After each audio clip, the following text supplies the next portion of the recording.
I'd like to welcome Adam Faulkner, who's actually going to talk about how research with users informs design. Enjoy. And I will be taking this photo because we'll be doing some questions. Everyone's okay with that? Grab a seat. Hi. This is exciting. What an awesome space you've got. This is so good. I went to Sydney Uni on the main campus. I did science. Pharmacology was my background.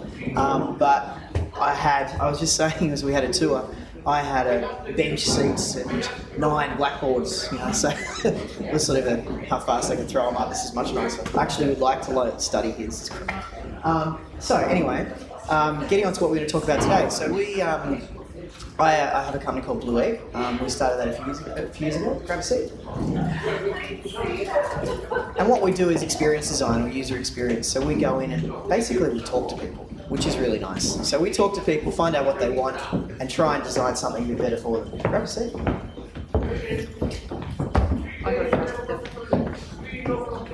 So really what it's all about, and all of us have often had, we're all humans, we all have interactions, we all have experiences, and often a lot of them are bad. You might be trying to book a flight with Qantas, that could be a good or a bad experience.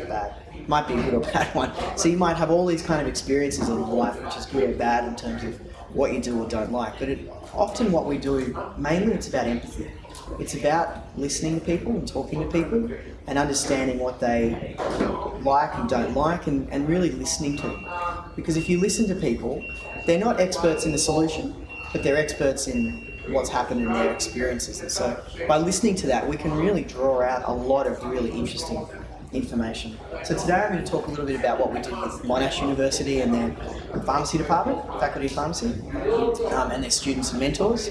But we also do a lot of other work. We're currently also doing research with bariatric surgeons and patients as well around that journey. But today I'll talk about Monash, and I can share the other stuff with you later as well if you like.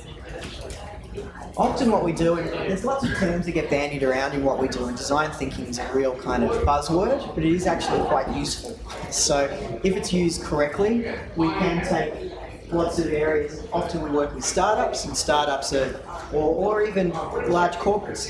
We're working with Optus at the moment as well. So lots of large people start out off left, and it can be really fuzzy. And until you start talking to people, you can't ever get to a straight line. Right? So what we try and do is we talk about how engaging with people gets us to that straight line. Because it is about storytelling, so we're often talking about a journey piece, and we're talking about where people go on a journey. If we talk about bariatric surgery, we talk about that point at the very beginning when someone starts to feel like they need to do something about their weight loss. And then all of the steps along the process in terms of what they need to be supported.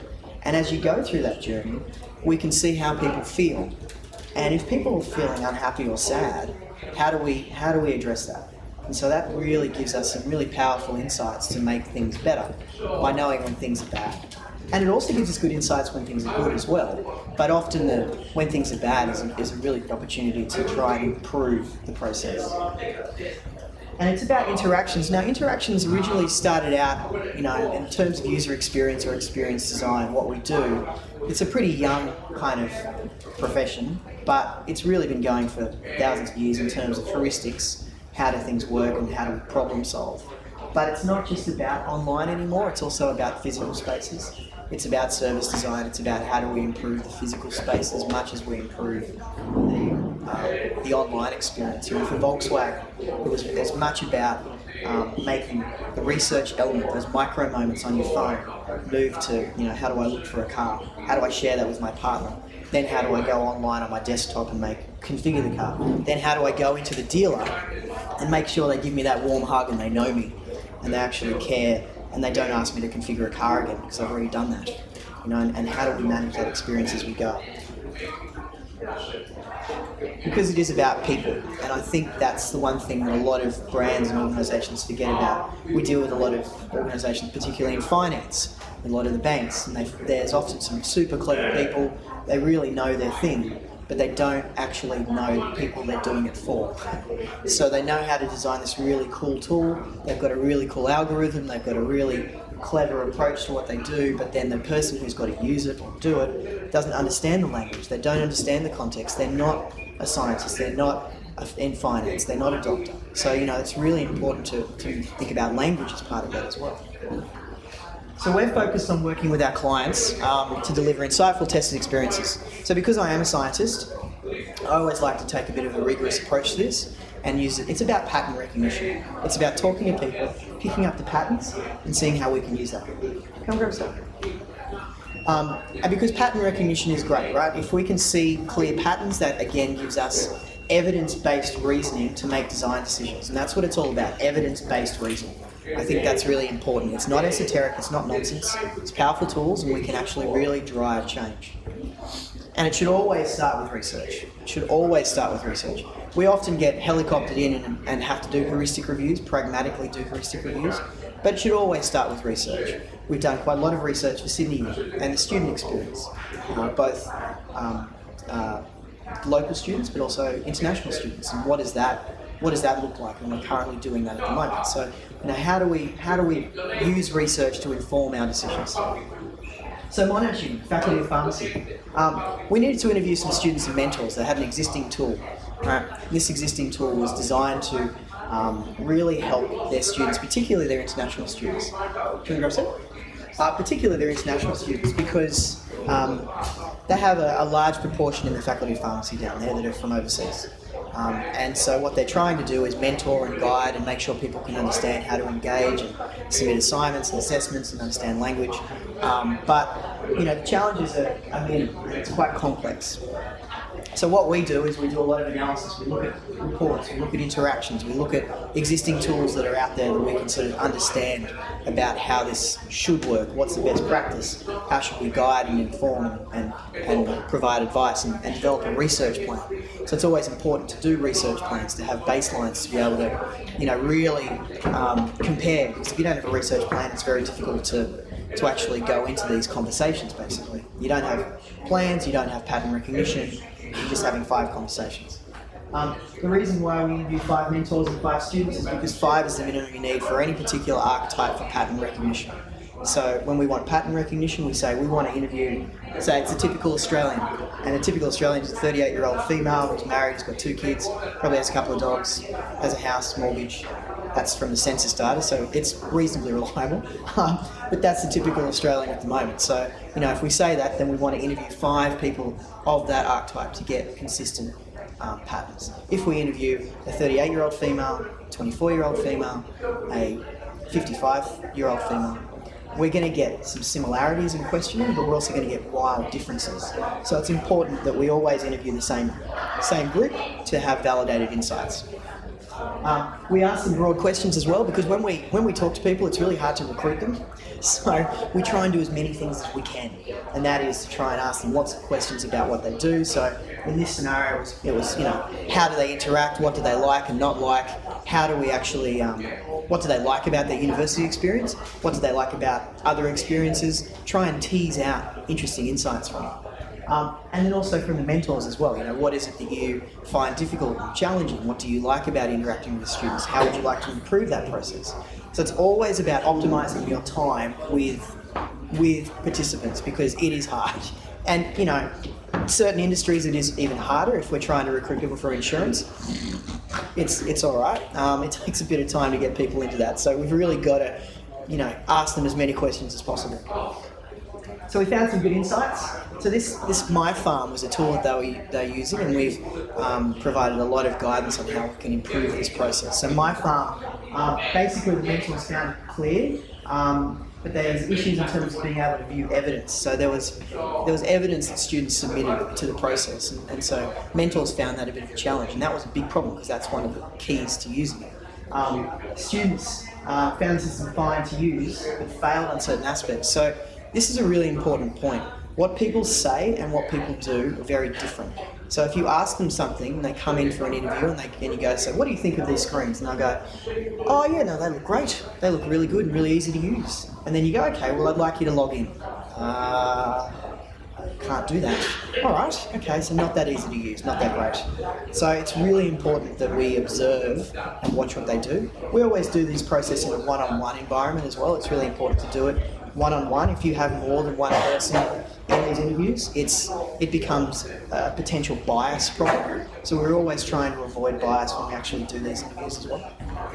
And then synthesis. So, there were inconsistencies in patterns and designs, and we found that when you have inconsistencies and when you have issues with viewing content and when you have issues with connecting with mentors and students in this scenario, it provided a lot of uncertainty. If you have uncertainty, then people feel confused. If you provide too many options, then there's this thing, it's like I don't know what to do. There's too many decisions to make. So you've really got to see how we can give people that warm hug again to make them feel more comfortable with using it. Decision fatigue is a big problem. So if there's too many decisions, I don't make any. The classic example here is the jam experiment. There was an experiment, 24 jars of jam, people walk down the aisle, they buy none. Remove it, you have 6 jars of jam, they buy all of them. So the mentors. Initially it was hard to log on, but some people said it was fantastic to be able to see only my students, right? So there was some really nice pull-aways from this. There was positives. It was fantastic they could actually see stuff from their students, but they found it hard to log in. So that's not good. So the only reason they did log in is because I'm sitting next to them going, so how about you press that button? But if I didn't do that, then they probably wouldn't have gone that extra step. So, you've really got to watch and say, okay, well, that's a fundamental problem. How do we fix that and make it better? And so we come out with a lot of insights from that. And this was just part of the insights that we came up with. We then learned to have these things called learning plans. And the mentor is trying to help and guide the student on their learning plan. But there was too many tabs open. They found it difficult to reconcile what they were doing.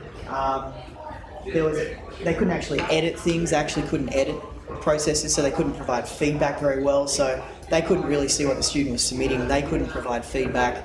So it sort of falls down. And what that leads to, what these insights leads to, is this tool that's not used and a tool that the mentors don't see any value in getting into. So they would spend time each week with each student, but they didn't see any value almost in using this. So that's a big problem, because fundamentally it's important when you've got students that you want to mentor, particularly first year students, you want to provide guidance and you want to give them that warm hug and make sure they feel happy to use it. But if they don't have the guidance and if the mentors aren't actually providing feedback, then it's just not going to work, right? So we need mentors to provide feedback. And then the students. So the students were interesting. So they didn't like it. They thought it was a bit plain. A lot of the students were from overseas countries. They'd used all sorts of different experiences in the past, and they found this tool just didn't do it for them. Right? They didn't understand it. It was very plain, hard to access. Maybe they could do other things. But then they make this quote down the bottom where they say, a nice and simple platform to add reflections. So they don't like it. They don't like all of these things, but they do actually like one of the core, and there's this term of minimum viable product. I don't really like that term. Minimum desirable product is what I'd prefer to use, which is the minimum desirable they would use to actually use a product, rather than the minimum viable to build something no one wants to use. So the minimum desirable thing that the product actually wants to do, they liked. So that's good. So actually there's an avenue to explore this and make it better. It's not a silly idea. We just need to make the tool better. And, the key things that they needed to do were missed. So the self-assessment, they didn't see. From an evidence perspective, students wanted to be able to both attach evidence at the time of the learning plan as well as when a plan was submitted. So there was these flow issues. So they were forced to open multiple tabs, which meant that it kind of broke down. You created all these failure points. We were creating points of failure, exit points from the system. They had to open a tab, go back, review something. So that's not good. So they needed to actually have something that was more integrated. So the design impacts that came about from this, we had a lot of design impacts, and those were around content. The content itself needed to have language support, multiple language support. The iconography was super confusing. Often we try and, particularly say in pharmacy or in specialist fields, trying to find icons for certain words, it's a debacle. So you're much better sometimes, often, to just pare it back and use the word rather than trying to find very obscure looking icons. And I think that was a really important piece because there was these really key functionality that was hidden behind icons that people didn't know what they did.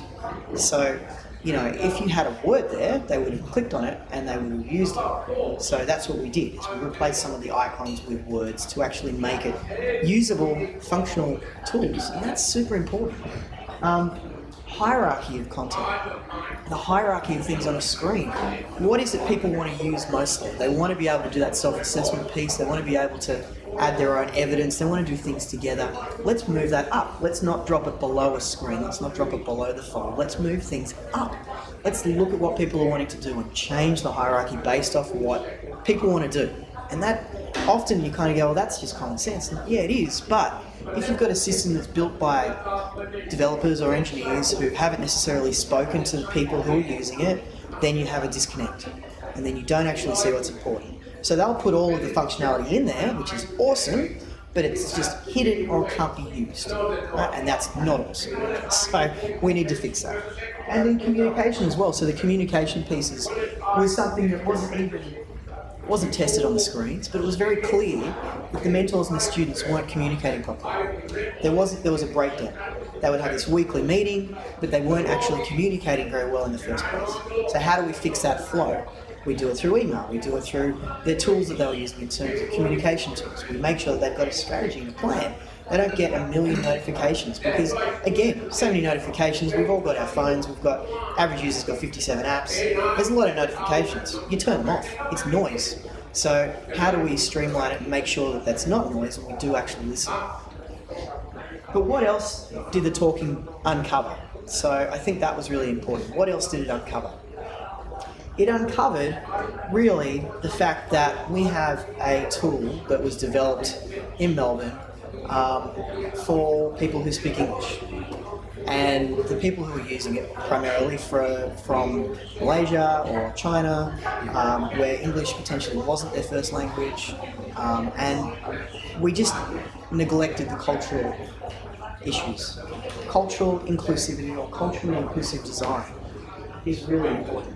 And I think more and more we're seeing that that's not something that we haven't really cared about that in the past as much. Often we would go, okay, culturally inclusive design means we make it in a different language. Well, not really, no. It's more than just language support. It's about colours, it's about, we've done work in places like Thailand, and if you're wanting to sell something, you want to make a button pink because that was the king's favourite colour. If you're in South Korea, you want to communicate with WeChat, with KakaoTalk, and you want to also do something, a CTA, a buy now, it's got to be in red. If you're doing that in Israel, it's got to be yellow. You've got to change the writing you've got to read from left to right, right to left.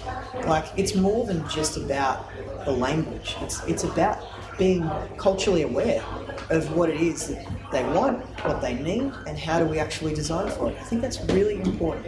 And more, if we can build that into what we do, the more engaging it's going to be, because it's not just about students in my farm. Over 30% of the Australian population is from overseas background. Right, so we're not just saying students international students. We're saying Australians or people who are engaging locally. Pretty good high chance, 30% of them, English is their second language. So what are we doing and how do we care about that in terms of our design? And if we only went by linear tools such as Google Analytics, we wouldn't understand or be aware of cultural differences. Because what we get is we get very linear processes, but we don't necessarily get the whole picture. And it's really important to get the whole picture. And we do that by understanding who their users are, by talking to them, and by really caring about their backgrounds and what they need and what they want. I think that's really important. And when we identify the users, not just users across countries, but locally in Australia, we need to be mindful to dig deeper. So I guess my big takeaway about it is it's not just about usability on a screen, it's not just about how design works and can I click through something, but it's about digging deeper and caring about it. Right? Okay. Alrighty. Okay. I feel like I need to run up and give him a glass of water or something. So it's about digging deeper into the backgrounds of the people that we're actually designing for. And I think this is really important. And it does come back to empathy and empathising with those people that we're designing for. And it's about frameworks. If we are engaging with people from different cultures, we should do it in their own language as well. So a lot of the research we'll do will often have language experts who can actually speak to participants in their own language. Because if we speak to a student from China and we ask them questions in English, we're going to get very one-dimensional responses. If we speak to them with someone who speaks Mandarin or Chinese, we can actually ask them questions in their local language, they're going to give us so much more, and they do. They give us so much more. So that digging deeper is being aware of the people that you're talking to and understanding that if English isn't their first language, what is? And let's ask you the questions in that, because we're going to find out more. Always face-to-face, as I said before. If you're doing things over, if we do a face-to-face interview, it takes half an hour. If we do it over Skype, it goes 10 minutes. If we do it over phone, it takes about 3 minutes. Right, so it's always face-to-face. Much better, much more engaging, because I want to see your eyes. I want to talk to you and get a connection, because we've got such a small amount of time to get a connection. If I can't look at you in the eyes, it's not going to work. You're not going to care. You're not going to share anything with me, because sometimes some of the topics that we talk about, they are intimate. As I'm coming back to the bariatric surgery, it is intimate. And so you need to have a safe space where it is face-to-face and they can share their experiences. It's important. So really the key takeaway is by talking to people, we're able to deliver evidence-based insights. I think there's a lot of jargon around user experience and experience design is about talking to people, listening, empathizing, and designing spaces, designing flows, designing interactions that people want. And if I walk around your space here, I immediately I look in some of the rooms and I go, wow, these spaces feel like they were designed for people to actually want to sit at them, as opposed to my wooden boards in the Carsall building. So it was this is a beautiful space, and so I think you've got this inspiration around you of something that is designed for that, and I think it shows that in its usage and how people want to be here and use it. So thank you very much for letting me come and talk to you today. It was a real pleasure, and I was really excited to be part of it, so thank you so much.